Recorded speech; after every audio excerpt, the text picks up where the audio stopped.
Bonjour à tous, bien et à toutes, bienvenue sur les cours de Jean-Philippe pour un corrigé de l'épreuve du CAPES mathématiques 2025 qui s'est passé hier. J'ai une journée de retard, mais il fallait que j'ai le sujet sur internet, c'est pas évident. Bon, ça fait longtemps que je suis pas venu faire un cours là sur internet. J'y vais très peu souvent maintenant parce que j'en ai marre d'être critiqué par des débiles qui veulent un changement de temps et puis des trucs à la sauce YouTube comme on fait aujourd'hui et que je déteste. Bon, voilà. Donc je vous livre quelque chose de brut. Si ça ne vous plaît pas, vous coupez. Problème 1. Vrai ou faux? Alors il me paraît un petit peu moins débile que les autres années. Valeur initiale qui augmente de 10% pour obtenir 110 euros. La valeur finale est donc égale à ça, ce qui nous fait que 110 est égal, ça fait 1,1 fois VI. Et donc VI est égal, la valeur initiale est égale à 100. On est parti de 100 euros, on a rajouté 10%, on obtient 110 euros. Bon, on s'en doutait un peu. Donc la taxe est 10% et pas de 11, donc c'est faux. Alpha 2 plus alpha bêta plus bêta 2. Bon, moi j'ai choisi de faire apparaître un carré. Donc alpha plus bêta sur 2 au carré à cause du double produit, moins B2 sur 4, le carré de ça, plus B2. Alors, pas plus B2, plus bêta 2, pardon. Parce qu'en plus, je suis enrhumé. Donc ça nous fait ça, plus ça, je vois bien que c'est positif, donc c'est vrai.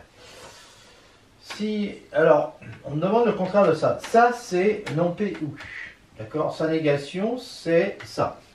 C'est-à-dire P et Q et QA. Donc, ça consiste à ne pas changer ça, P, donc ça reste ça.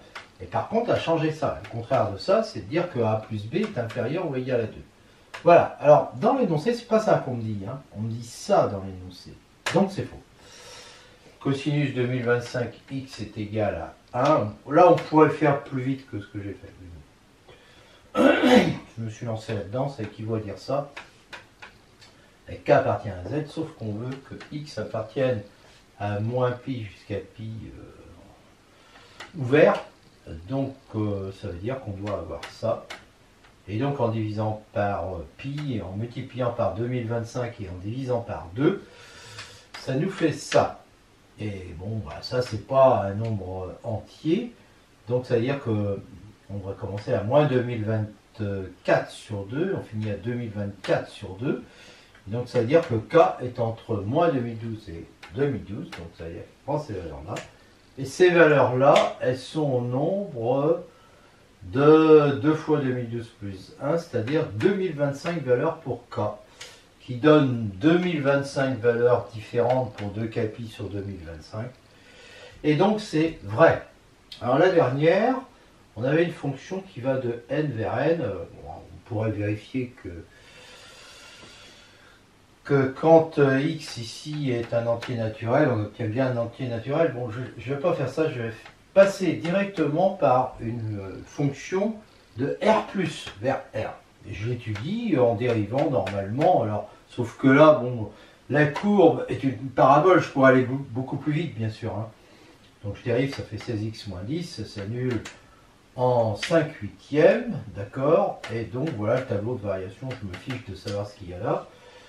En 0, ça prend la valeur 3. Ce qui est sûr, c'est que G de 1 et 8 et 3, 11 moins 10, ça fait 1, il est positif. Et à partir de 1, je vois bien que c'est strictement croissant. C'est même strictement croissant à partir de 5 huitièmes.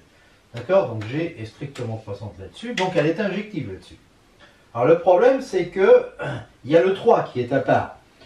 Le 0 pardon, qui est à part, et donc la valeur prise par 0, c'est-à-dire f de 0, pourrait très bien être égale à une valeur prise ici, entre 1 et plus l'infini. Alors peut-on avoir ça pour n appartenant à n? Eh bien ça veut dire qu'on aurait 3 égale 8n2 moins 10n plus 3, c'est-à-dire on peut faire, voilà, les 3 s'en vont et on factorise par n égale 0, donc n égale 0 ou ça. Sauf que ça n'appartient pas à n. Donc on voit bien que la seule possibilité c'est d'avoir n égale 0. Donc on a bien une injection et c'est vrai. Question 6. En 2 puissance 3n moins 1, ça s'écrit 2 puissance 3 qui fait 2 fois 2, 4 fois 2, 8 à la puissance n moins 1. Bon, 8, il est congru, c'est 1 plus 7, donc il est congru à 1 modulo 7.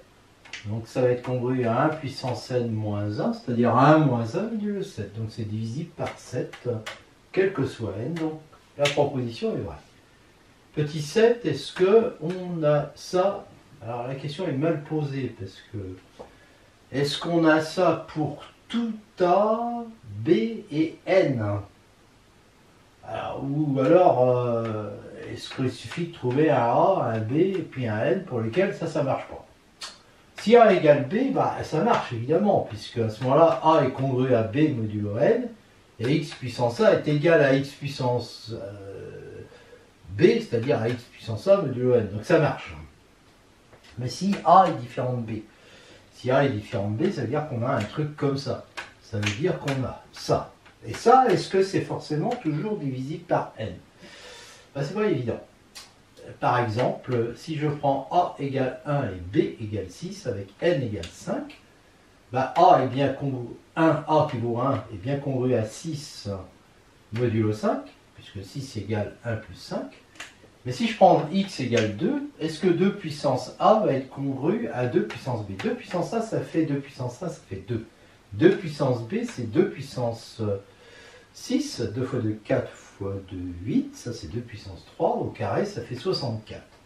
Bien, 64 n'est pas congru à 2 modulo 5, parce que la différence c'est 62 et pas divisible par 5.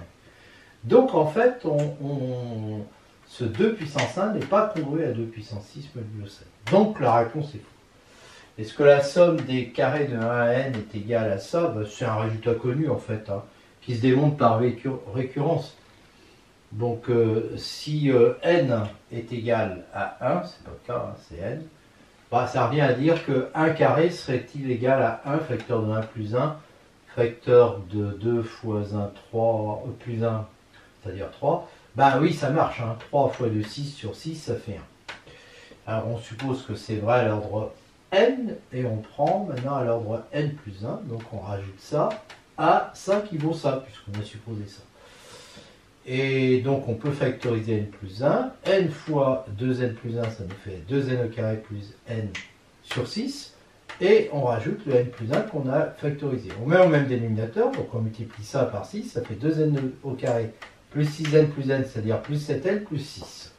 Bon, bah, ce truc-là, il ne faut pas perdre de vue ce qu'on veut. Nous, on veut n plus 1, n plus 2, 2n plus 1, c'est-à-dire 2n plus 2 plus 1, 2n plus 3. Bah, il se trouve que ça fait bien exactement ça. Hein, quand je développe ça, ça fait bien ça. Donc, je trouve que c'est égal à ça. Autrement dit, le résultat que je souhaite à l'ordre n plus 1. Donc, la propriété est héréditaire, et comme elle est vraie à l'ordre 1, d'après le théorème de récurrence, elle est toujours vraie, donc c'est vrai. Bon, si U0 égale moins 3 et qu'on a toujours UN plus 1 égale moins 4 UN, c'est une suite géométrique, et on sait que UN est égal à moins 3 multiplié par moins 4 à la puissance n, et il est évident que si n est pair, ça c'est positif, et le résultat est négatif, donc il ne va pas tendre vers plus l'infini, donc c'est faux. Question 10, on a cette suite, on sait que la limite de ça, ça fait 0, et on a ça. Donc, si la suite UN avait une limite grand L, cette suite-là aurait la limite L moins 0, c'est-à-dire L. Et la limite de moins 1 puissance n quand n tend vers plus l'infini en étant pair, hein, est égale à 1. D'accord? Donc L sera égal à 1. Mais la limite de moins 1 puissance n quand n tend vers plus l'infini en étant impair est égale à moins 1. Donc L serait égal à moins 1. Donc serait égal au 2. Donc c'est impossible. Donc UN n'a pas de limite. Donc c'est vrai. En fait, cette suite, elle a deux valeurs d'adhérence, moins 1 puissance n. Limite de UN est égale à L positif, ça veut dire qu'il existe un rang à partir duquel on a ça, parce que L sur 2 est positif. Donc epsilon est égal à L sur 2. Donc, si n est supérieur ou égal à n, je vais avoir ça. Autrement dit, je vais avoir UN supérieur à L sur 2, pour tout n supérieur ou égal à n. Donc, comme L sur 2 est positif, bah, UN sera positif. Donc c'est vrai. Alors f strictement décroissante, un plus 1 égale f de un, bah, ça peut donner un truc comme ça. Et puis là, je prends la première bisectrice et je vois que si je prends u0, f de u0 va être là, je le ramène ici, il est supérieur à u0, donc ça Donc ça veut pas dire, donc ça veut dire que c'est faux, quoi. La suite UN ne va pas être strictement décroissante. Et effectivement, si je prends f de x égale moins x au cube, qui est strictement décroissante, parce que sa dérivée est égale à moins 3x2 et négative, bah, si je prends u0 égale moins 1, f de u0 va être égal à 1, et donc va être supérieur à u0. Donc ça veut dire que la suite un n'est pas strictement décroissante, donc le résultat est faux. La question 13, c'est un grand classique. Donc 0 vérifie évidemment cette équation. On considère cette fonction-là, dont la dérivée est égale à ça, exponentielle x est croissante, s'annule pour x égale 0, donc est positif si x est supérieur à 0, négatif autrement, ce qui nous fait ce tableau de variation. On sait que la limite de f de x en moins l'infini, ça fait 0, et ça fait plus l'infini. Puis pour plus l'infini, ben on sait qu'il l'emporte sur un polynôme, donc ça fait plus l'infini. Donc f est strictement croissante entre moins l'infini et 0 et entre 0 et plus l'infini. Il s'annule en 0, et bien donc ça veut dire que x égale 0 est la seule solution de f de x égale 0. Donc c'est vrai. Question 14, f définie sur un intervalle i de r à valeur de r, a appartenant à i, ben on va prendre i comme ça, et puis f comme ça, qui est donc continu, on le sait, la valeur absolue est continue sur i, donc continue en a égale 0, mais elle n'est pas dérivable en 0. C'est connu, hein, mais on peut le refaire. Hein. Limite de f de x moins f de 0 sur x moins 0, quand x est positif et qu'il tend vers 0, bah ça fait, valeur absolue de x, ça fait x moins 0 sur x moins 0, donc ça fait 1. Et quand on fait la même chose avec x qui tend vers 0 moins, c'est-à-dire x négatif qui tend vers 0, la valeur absolue de x est égale à moins x. Donc ça fait moins x moins 0 sur x moins 0, ça fait moins 1. Donc c'est faux. La question 15, bon, c'est une intégration évidente. Hein. Et donc ça nous fait, je vous laisse vérifier, 1 moins exponentielle moins x. Mais x est positif, donc moins x est négatif. Donc exponentielle moins x est entre 0 et 1. Et donc, quand on fait 1 moins exponentielle moins x, ça va être entre 0 et 1. Et donc, je vois que f est borné sur 0 plus l'infini, c'est vrai. Question 16, in est égal à ça, in plus 1 moins in, bon, bah ça fait ça, et donc on en fait une seule intégrale, linéarité, donc, et là, on factorise x puissance n, et sous l'intégrale, on a une fonction qui est continue et qui est positive. Parce que x est positif, x moins 1 est positif parce que x est entre 0 et 1 et l'exponentielle est toujours positive. Donc in est positif et donc in, c'est pas in qui est positif, c'est in plus 1 moins in. D'accord? Là, il y a une petite erreur. Moins in est positif et donc la suite in est donc croissante et donc c'est vrai.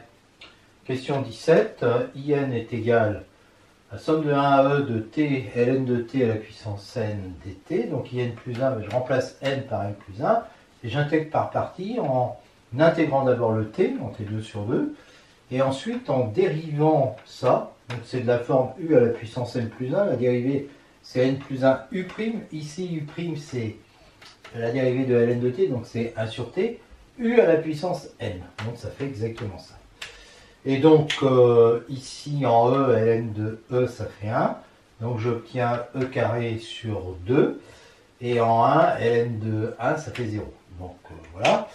Et puis, ici, ça nous fait ça parce que T2 et T, il y a un T qui se simplifie. Je peux sortir le n plus 1 sur 2. Et voilà. Et ça, je vois apparaître in. Donc, ça fait 1 demi de E carré moins... Et là, c'est un moins. Alors que dans le texte, c'est un plus. Donc, c'est faux. Alors là, avec ce dessin-là, qu'est-ce qu'on peut dire? On peut dire que ABT est isocèle en B, donc cet angle-là fait aussi 50 degrés. Ensuite, comme on a ce triangle rectangle, celui-là fait 90 moins 15, 75. Et celui-là fait aussi 90 moins 15 égale 75. 75, 50, 75.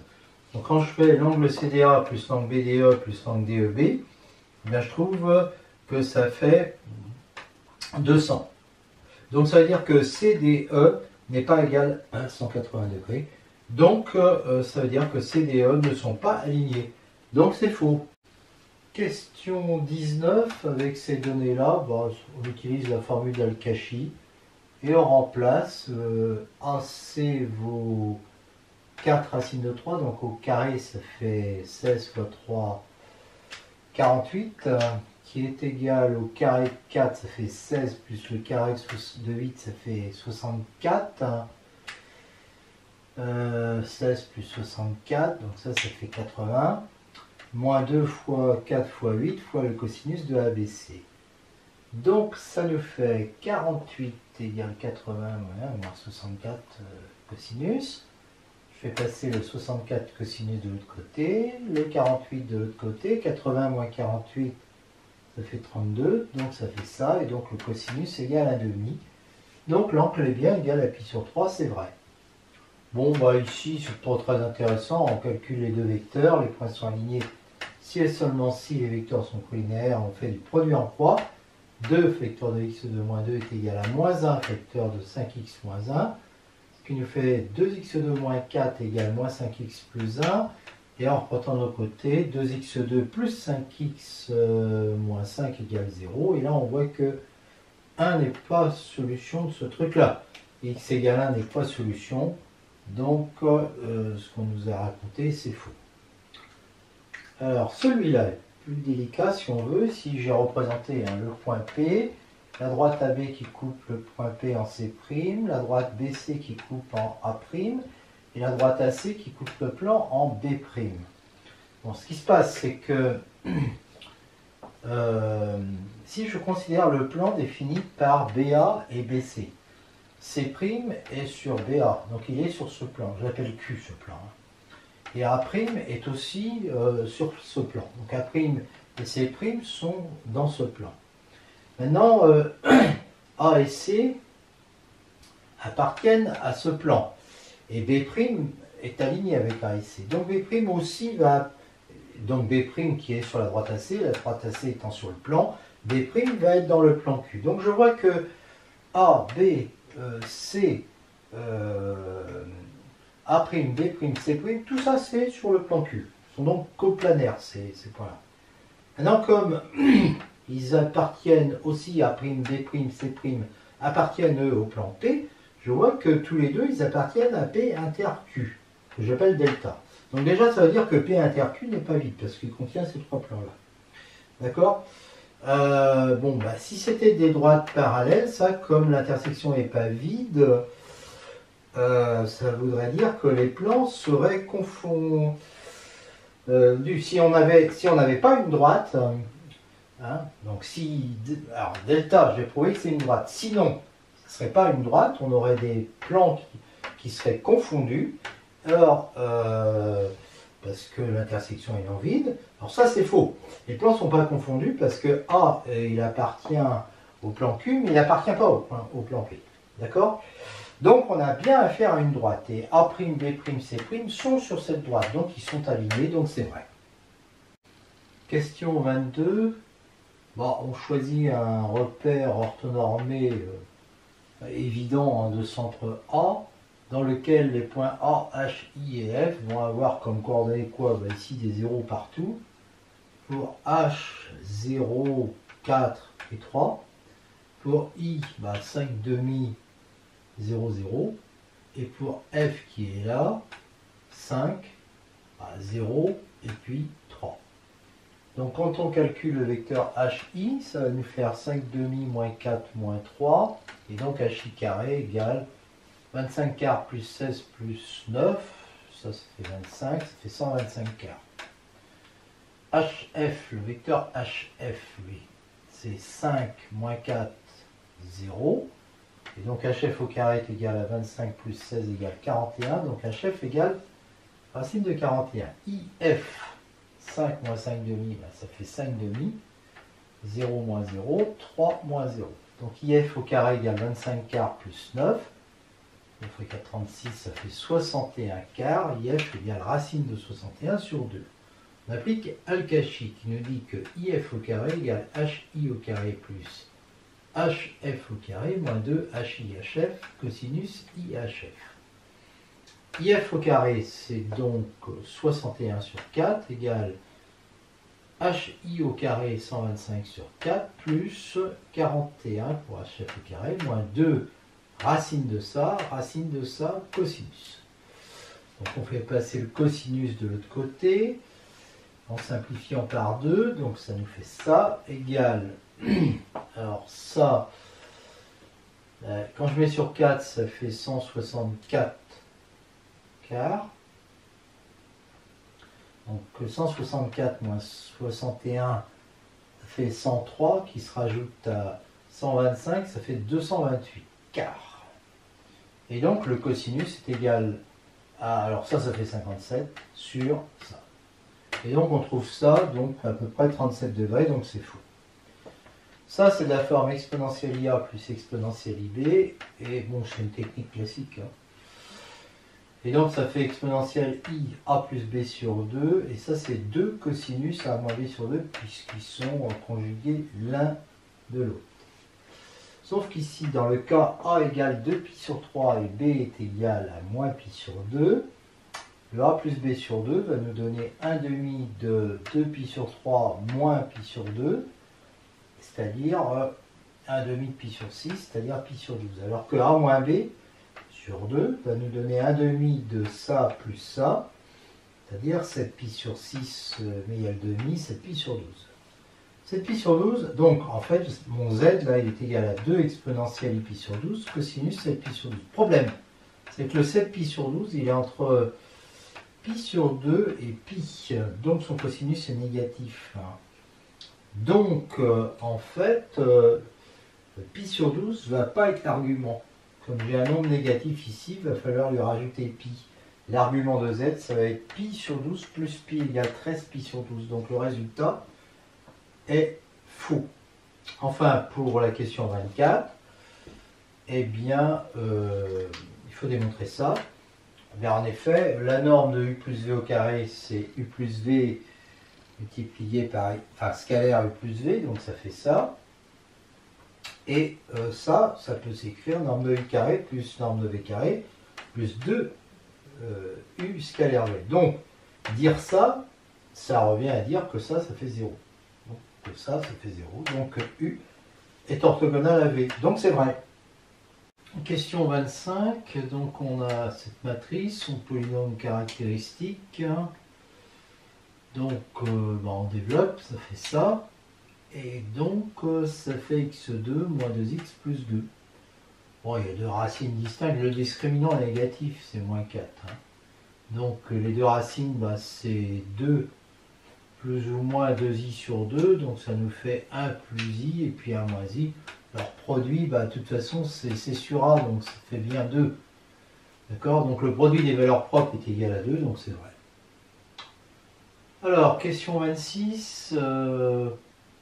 A diagonalisable, il existe une matrice inversible, une matrice diagonale, telle que A est égal à P, D, P-1. Donc si je calcule A au carré, comme ça fait l'identité, ça nous fait P, D au carré, P-1, et D au carré, c'est une matrice diagonale. Donc c'est bien diagonalisable, c'est vrai. Bon, il y a 13 femmes sur 20, la première est une femme, la probabilité que la seconde soit une femme, ça va être 13 moins 1, j'enlève la première. Sur 20 moins 1, j'enlève celle qu'elle. Donc ça nous fait 12 sur 19, c'est vrai. Alors là, S, non, S il vaudra toujours à la fin, il vaut toujours la même chose, il vaut 0 plus 1 égale 1, donc c'est faux. En fait, il n'est pas situé, la ligne, l'instruction S égale S plus 1, elle n'est pas située au bon endroit, il faudrait qu'elle soit située comme ça. À chaque fois qu'on trouve un triplet qui convient, là on augmente. D'accord ? Le début du problème 2 avec cette fonction qui est dérivable parce que c'est une fonction polynôme. Sa dérivée c'est 2x moins 1 qui s'annule en 1,5. Donc ça nous fait ça. En 1,5 ça vaut 1 quart moins 1,5, c'est-à-dire moins 1 quart. Bon, c'est une parabole, hein, évidemment. En 1,5 ça vaut moins 1 quart. En 0 ça vaut 0. Puis en 1 ça vaut 0 aussi. Hein. J'aurais pu mettre le 1. Voilà, ça fait une parabole. La question 3 du problème, donc je rappelle qu'on a ça, donc ça, la fonction affine tangente t, elle est définie par ça, donc c'est t de x égale moins x, et je l'ai placé ici. Voilà. Alors maintenant, si je prends h de x égale moins 1 demi de x, h de 0 fait aussi 0, elle est affine. Donc c'est bien une approximation affine de f en 0. Et je l'ai représenté ici. Alors je remarque que h de moins 1,5, ça fait moins 1 quart. Donc ça passe là. h de 1,5. D'accord? Donc voilà. f de x moins t de x, c'est x2 moins x moins, moins x. Donc ça fait x2 moins x plus x, ça fait x2. f de x moins h de x, maintenant, ça fait x2 moins x moins 1 demi de x, c'est-à-dire plus 1 demi de x. Donc ça fait x2 moins x sur 2, que je peux écrire comme ça. Dire ça, ça équivaut donc à dire que valeur absolue de x au carré, c'est-à-dire ça, est inférieur ou égal à ça. Et là, il manque une barre. C'est-à-dire valeur absolue de x fois valeur absolue de x moins 1 demi. Alors si x est différent de 0, on peut diviser par valeur absolue de x, et ça, c'est équivalent à dire ça. Et ça reste vrai, ça, si x égale 0, puisqu'à ce moment-là, ça fait 0 inférieur ou égal à 1,5. D'accord? Donc on a bien ça qui est toujours équivalent à dire ça. Alors la question 4.3 maintenant, je prends l'intervalle i moins un quart ouvert, il contient 0. Si x appartient à i, eh bien x moins 1 demi est inférieur à 1 quart moins 1 demi, et 1 quart moins 1 demi ça fait moins 1 quart, donc ça veut dire que x sera négatif, x moins 1 demi sera négatif. Donc sa valeur absolue, ça sera l'opposé de x moins 1 demi, donc 1 demi moins x. Maintenant si x est entre moins quart et 0, la valeur absolue d'un nombre négatif c'est l'opposé, donc ça fait moins x, et moins x est bien inférieur ou égal à ça, puisque 0 est inférieur ou égal à 1 demi. Donc j'ai bien ça. Et si x est entre 0 et 1 quart, alors valeur absolue de x est égale à x, puisque x est positif, et x est inférieur ou égal à 1 demi moins x, parce que 2x est inférieur ou égal à 1 demi, parce que x est inférieur ou égal à 1 quart, vu qu'il est inférieur à 1 quart. Donc j'ai bien ça aussi. Donc j'ai toujours ça en fait. Quel que soit x appartenant à i, j'ai toujours ça. Toujours ça, donc toujours ça, puisqu'il y a équivalence entre les deux. Et comme 0 appartient à i, bah, j'en déduis que t est meilleure approximation que h en 0. Question 5.1, g de x égale kx, g est affine et g de 0 égale 0, donc c'est bien une approximation affine de f en 0. f de x moins tx, on a déjà vu que c'était x2, f de x moins g de x, ça fait ça. Donc la valeur absolue de ça, c'est ça, et la valeur absolue de ça, bah, c'est valeur absolue de ça multipliée par valeur absolue de ça. Nous, on va démontrer cette équivalence. Alors ça consiste à dire que valeur absolue de x2 est inférieure ou égale à ça. D'accord? Bah, si x est différent de 0, c'est équivalent en divisant par valeur absolue de x, à dire qu'on a ça. Parce que valeur absolue de x est positif. Et en fait, cette équivalence va rester vraie si x est égal à 0, parce que si x est égal à 0, 0 est inférieur ou égal à n'importe quelle valeur absolue. Donc j'ai bien cette équivalence tout le temps. 5.3, si x appartient à cet intervalle, bon, je remarque d'abord que 1 plus k sur 2 est différent de 0, parce que k est différent de moins 1, donc là j'ai bien un nombre strictement positif. Bon, je peux dire que valeur absolue de 1 plus k, c'est valeur absolue de son opposé, et donc je peux ajouter x et moins x, et donc ça donne valeur absolue de ce truc-là. Ensuite, l'inégalité triangulaire, eh bien, je vais dire que c'est valeur absolue de ça plus valeur absolue de moins x, que je remplace par valeur absolue de x. Et je sais que valeur absolue de x est inférieure à 1 plus, valeur absolue de 1 plus k sur 2. Donc en fait, je vais avoir valeur absolue de 1 plus k qui est inférieure à ça, plus, puisque ça c'est inférieur à valeur absolue de 1 plus k sur 2. Ça c'est la moitié de ça, je le fais passer de l'autre côté, il me reste ça, qui est donc inférieur à ça. Mais je sais que valeur absolue de x est inférieure à valeur absolue de 1 plus k sur 2. Donc valeur absolue de x va être inférieure à ça. Voilà. Et c'est ce que je veux. Donc d'après la question 5.2, puisque j'ai ça, ben je sais que j'ai ça. Petit 6. J'en déduis évidemment que t, puisque j'ai ça, est une meilleure approximation affine de f que g en a. Voilà. En a qui est ici en 0. Alors, petit 7. J'ai une approximation affine de f en A. Je me suis trompé, là, c'est en A maintenant. Ça veut dire qu'il existe k et mu appartenant à R, tel que l'on est g de x égale kx plus mu, puisque c'est affine. Mais qu'en même temps, il faut que g de A soit égal à f de A. G de A, c'est ka plus nu, qui doit donc être égal à f de A. Donc mu va être égal à f de A moins ka. Donc g de x va être égal à kx plus f de A moins k, ce qui peut s'écrire f de A plus k facteur de x moins 1. Question 8, pour x différent de A, k différent de f' de A, on a ça, donc qui nous fait ça, donc qui nous fait f de x moins f de A sur x moins A plus moins f' de A. Comme ça tend vers f' de A puisque f est dérivable en A, on en déduit que la limite de t de x c'est f' moins f', c'est-à-dire 0. G de x c'est égal à ça, qui peut s'écrire comme ça, et donc comme ça, bon, ça tend vers f', donc la limite c'est f' moins k. Petit 9. Comme la limite de t de x est égale à... Alors, comme la limite de g de x, pardon, est égale à ça, bah on peut dire qu'en valeur absolue, c'est pareil. D'accord? Et ça, c'est positif, parce que k est différent de f'. Donc, je peux trouver nul positif, tel que à chaque fois que x est différent de a, ça c'est obligatoire, et que valeur absolue de x moins 1 est inférieure à nul, eh bien, on est ça. D'accord? Et donc, ça implique ça. Et ça, en passant de l'autre côté, ça implique ça. Voilà. Alors maintenant, la limite de t de x en a est égale à 0. Donc, je peux trouver nu prime positif tel que à chaque fois qu'on a ça, t de x est inférieur à ça. Alors du coup, si je choisis x tel que x différent de a et que la valeur absolue de x moins a soit inférieure à u qui est l'un des nu et nu prime, bah, je vais avoir ça et ça. Donc ça, mais ça c'est plus petit que ça. Donc je vais avoir ça.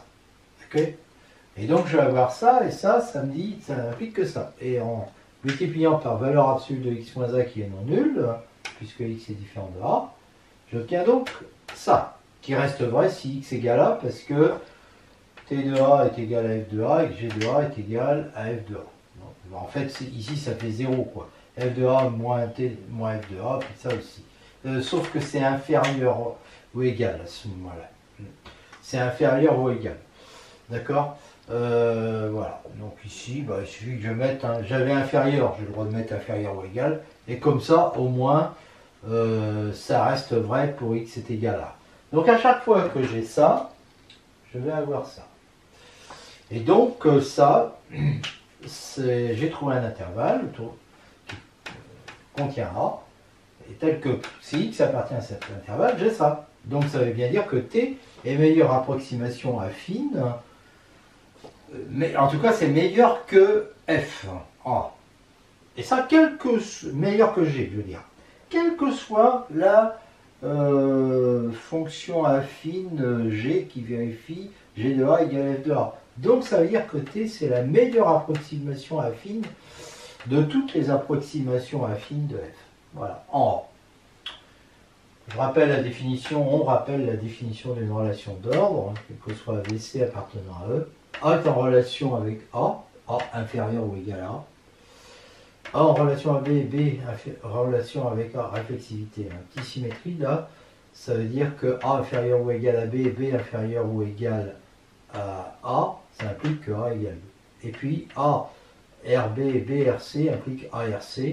A inférieur ou égal à B, B inférieur ou égal à C implique A inférieur ou égal à C. Alors la question 11, soit E l'ensemble des fonctions affines définies sur l'intervalle I vérifiant G de A égale F de A. Alors on considère la relation GRH si et seulement s'il existe un intervalle ouvert contenant A tel que sur J inter I, on est ça. Ben, prenons F défini comme ça. G est défini comme ça et H défini comme ça. Donc G est différent de F, de H. Alors f de x moins g de x, je vous laisse vérifier, ça fait ça moins ça fait moins x moins a en valeur absolue, ça fait valeur absolue de x moins a. Et ça c'est pareil que f moins H. D'accord? Donc les deux valeurs absolues sont égales. Donc on a ça et on a ça. Donc on a à la fois ça et ça. Mais si c'était une relation d'ordre, on aurait, puisque G est en relation avec H et H en relation avec G, on aurait G égale H. Ce qui n'est pas le cas. Donc c'est pas une relation d'ordre. Problème 3. Donc on a un ensemble, on appelle, donc ça c'est la définition. Ce qu'on veut démontrer, c'est la relation bien connue cardinal de A1 union A2 égale cardinal de A1 plus cardinal de A2 moins cardinal de A1 inter A2. Alors là, je trouve que c'est un peu ridicule d'avoir mis cette question sans définir le cardinal. Bon, le cardinal, il existe parce qu'il y a une bijection entre un ensemble et un intervalle de grand N. Alors, bon, expédions tout de suite le cas où, par exemple, A2 est vide. A1 union A2 est égal à 1, à ce moment-là, cardinal de A2 égale vide, et comme lui est inclus dans A2, son cardinal aussi est vide. Et donc, on a bien ça qui est égal à cardinal de A1, d'accord, et comme les deux autres font 0, pas de problème. Les cardinaux sont nuls. Donc maintenant, on se passe dans des cas où les ensembles ne sont pas vides. Alors, s'ils ne sont pas vides, et si l'intersection, par contre, est vide, c'est-à-dire qu'ils sont disjoints, en fait.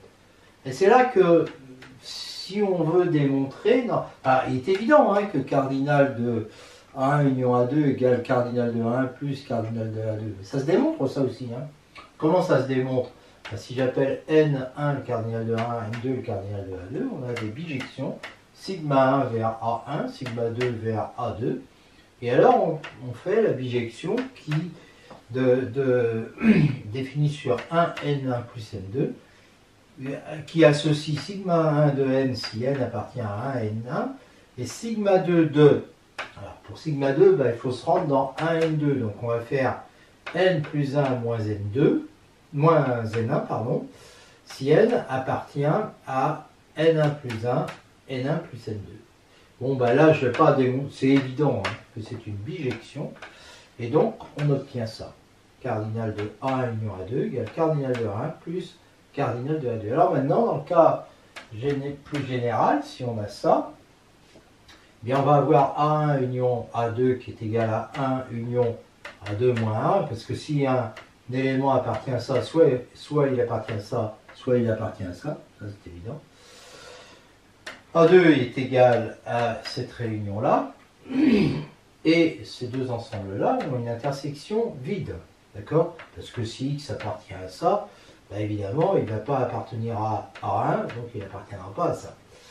Donc ça veut dire que le cardinal de A2 est égal à cardinal de ça plus cardinal de ça, d'accord? Et là, d'après 1, cardinal de A1 union A2 est égal à cardinal de 1 plus cardinal de ça. Voilà.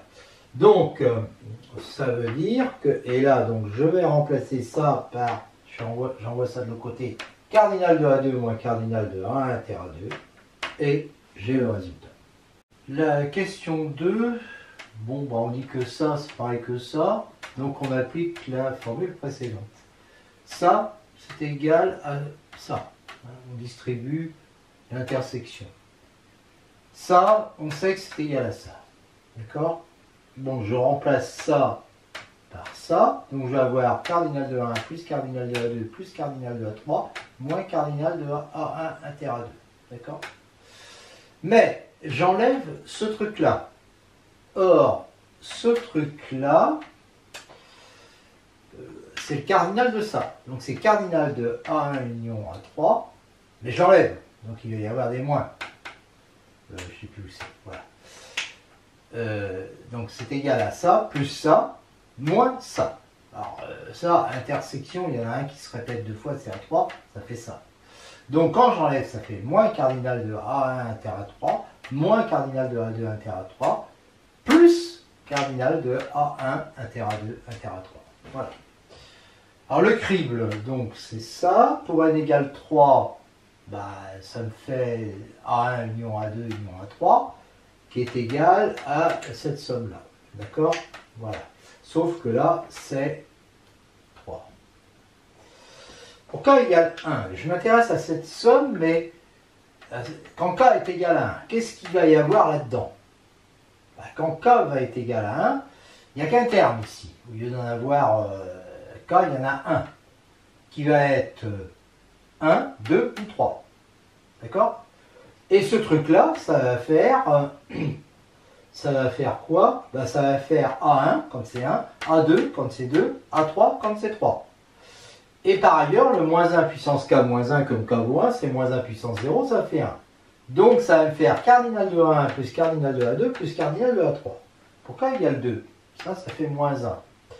Donc je vais prendre deux termes. Donc soit je prends I1 égale 1 inférieur à I2 égale 2, I1 égale 1 inférieur à I2 égale 3, ou I1 égale 2 inférieur à I2 égale 3. Et là-dedans, à ce moment-là, j'aurai ici dans ce cas A1 inter A2.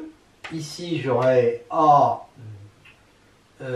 inter A3. Ici, A2 inter A3. Mais je remarque que cette somme, il va y avoir un moins devant. Donc, ça va me faire ça.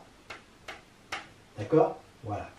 Et enfin, la dernière, pour k égale 3, bah, là, j'ai pas le choix. C'est I1 égale 1 inférieur à I2 égale 2 inférieur à I3 égale 3. Ça fait 1 puisque c'est moins 1 puissance 2. Et la somme là-dedans, ça va être juste cardinal de A1 inter A2 inter A3. Donc le bilan, c'est que j'obtiens bien ça égale ça. D'accord? Après, j'avais eu ma série de moins. Et puis là, plus cardinal de A1 inter A2 A3 inter A3. Je retrouve le résultat de la question 2. Enfin, la question 4. Si n est égal à 1, bah, j'ai E1 qui est égal à 1. Bah, n'importe quelle bijection de cet ensemble vers lui-même vérifiera sigma 1 est égal à 1, c'est-à-dire qu'il y a un point fixe. Donc en fait, voilà, il n'y a pas de dérangement. D1 est égal à 0. n égale 2, bah, si je prends une permutation, soit 1 est envoyé en 1, 2 est envoyé à 2, bah, en fait, il n'y a que deux permutations. Soit 1 est envoyé en 2 et 2 en 1. Et c'est celle-là qui est un dérangement, puisqu'elle n'a pas de point fixe. Donc, il y a un seul dérangement. D'accord? Et donc, D2 est égal à ça, et son cardinal est égal à 1. Question 5. I appartenant à N, donc à I, c'est l'ensemble des sigma, tel que sigma I égale I. I est invariant. Bien, pour sigma, une permutation, sigma appartient à Sn privé de Dn, ça équivaut à dire que sigma n'appartient pas à Dn. Autrement dit que sigma a au moins un point fixe. Donc il existe I appartenant à N, tel que sigma appartient à I, et tel que sigma appartient à I. Alors ça équivaut à dire que sigma appartient à l'union des AI. Donc ça veut dire que Sn, puisque j'ai procédé par équivalence, ça équivaut à ça, donc ces deux ensembles sont égaux. Voilà. K appartenant à N, on a ça, 2 à 2 distincts. Donc les éléments de cet ensemble-là sont les permutations qui appartiennent donc à Sn, permutation de N, vérifiant sigma I1 égale I1, sigma I2 égale I2, jusqu'à sigma IK égale IK. La restriction F de sigma à cet ensemble-là, c'est-à-dire En privé de ça, c'est un ensemble de cardinal N-K. D'accord? Et une bijection, et donc F va être une bijection de delta vers delta. Comme delta est équipotent à cet ensemble-là, d'accord, puisque son cardinal c'est n-k, ces bijections vont être au même nombre que les bijections de 1n-k vers 1n-k, c'est-à-dire l'ensemble des permutations de Sn-k. Et ça, on sait que c'est n-k factoriel. C'est évident, parce que il y a n-k factoriel, il y a n-k valeur possible pour 1, donc il en reste n-k moins 1 pour 2, etc. Et puis pour la dernière, il n'y a plus qu'une possibilité. Donc le cardinal de x est égal à n-k factoriel. Voilà, c'est ce qu'on veut. Sn, c'est Dn union Sn moins Dn. C'est disjoint ça. Donc le cardinal de ça est égal au cardinal de ça plus le cardinal de ça. Factoriel n est donc égal à dn plus le cardinal, mais Sn moins dn, c'est ça. Donc ça fait dn plus, et là j'utilise le résultat précédent qu'on avait vu, plus ça. Alors maintenant je regarde bien ce truc-là. Ça, son cardinal, c'est n-k factoriel. Et ça, il y a combien de façons d'avoir ces I1, I2, IK qui sont entre 1 et n? Ben, il y en a k parmi n. Hein, il y a k parmi n façons de les prendre. D'accord? Donc finalement, je vais pouvoir remplacer ça par somme de moins 1. Alors c'est k moins 1, excusez-moi. K moins 1, puissance k moins 1. N moins k. Non, k parmi n, puisqu'il y a k parmi n façons d'avoir ça. Et là, à chaque fois, c'est n moins k factoriel. Donc ça fait dn égale factoriel n moins somme de k égale 1 à n de moins 1 puissance k moins 1, k parmi n moins k factoriel. Donc la question d'après, ben, ce moins, je l'intègre à ça, et donc ça fait moins 1 puissance k. Le k parmi n, ça fait ça, et il y a une simplification. D'accord? Alors il y a le n factoriel qui est tout seul, ben, je peux dire que c'est moins 1 puissance 0, n factoriel sur factoriel 0. Donc je vais l'intégrer à cette somme-là. D'accord? Donc je vais obtenir dn égale, donc le factoriel n plus ça, ça nous fait ça plus ça. Et donc ça me fait somme de k égale 0 à n des moins 1 puissance k factoriel n sur factoriel k. Et là, je peux factoriser le factoriel n. Donc ça me fait factoriel n, somme de k égale 0 à n de moins 1 puissance k sur factoriel k. Question 9, Pn est égal à P de dn, va être égal à cardinal de dn sur cardinal de Sn, vu qu'il y a équiprobabilité, donc ça nous fait ça nous fait factoriel n, ça nous fait ça se simplifie, ça fait ça.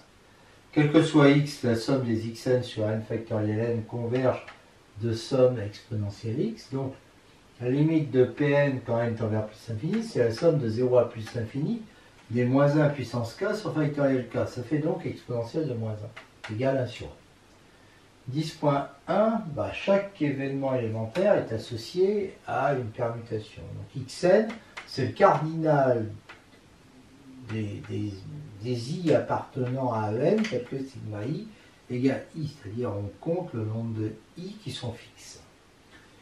Dire que xn est égal à 0, ça équivaut à dire que sigma appartient à dn. Donc p de xn égale 0, c'est égal à pn, qu'on a calculé avant, qui est égal à ça. Et p de xn supérieur ou égal à 1, c'est égal à 1 moins p de xn égale 0.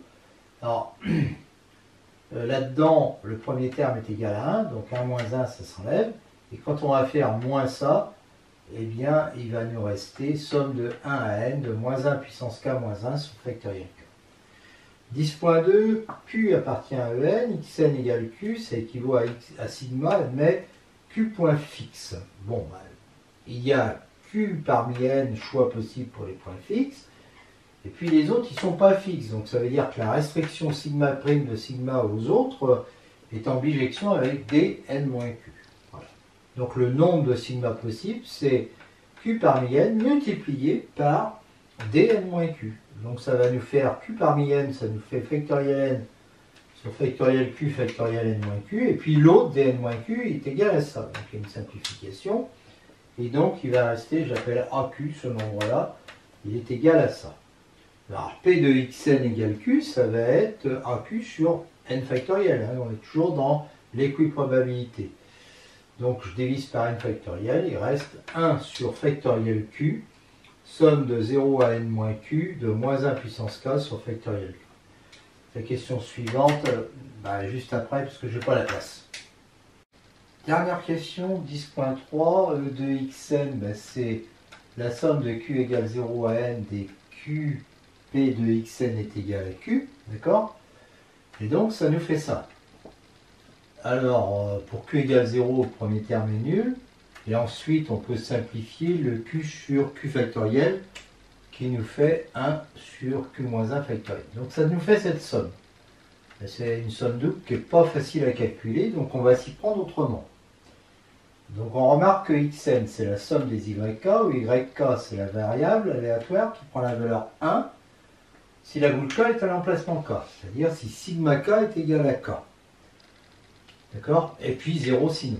Alors e de xn va donc être égal à la somme des e de yk, puisque ça compte le nombre, puisque xn compte le nombre d'emplacements où ça marche. P de yk est égal à 1. La chance que la boule k soit à cet emplacement-là, comme il y a une boule, c'est 1 sur n. Donc E de yk, ça va être 0 P de yk égale 0, ça fait 0, plus 1 P de yk égale 1. Mais ça, c'est 1 sur n, donc ça fait 1 sur n. E de xn, c'est la somme de k égale 1 à n, donc des 1 sur n. Et donc ça fait n fois 1 sur n, donc ça fait 1. Et donc je vois que c'est fixe, c'est indépendant de n. Voilà. Et on a terminé de corriger ce CAPES qui était assez long, des questions parfois mal formulées. Bon, il était quand même plus dur que le CAPES des années précédentes.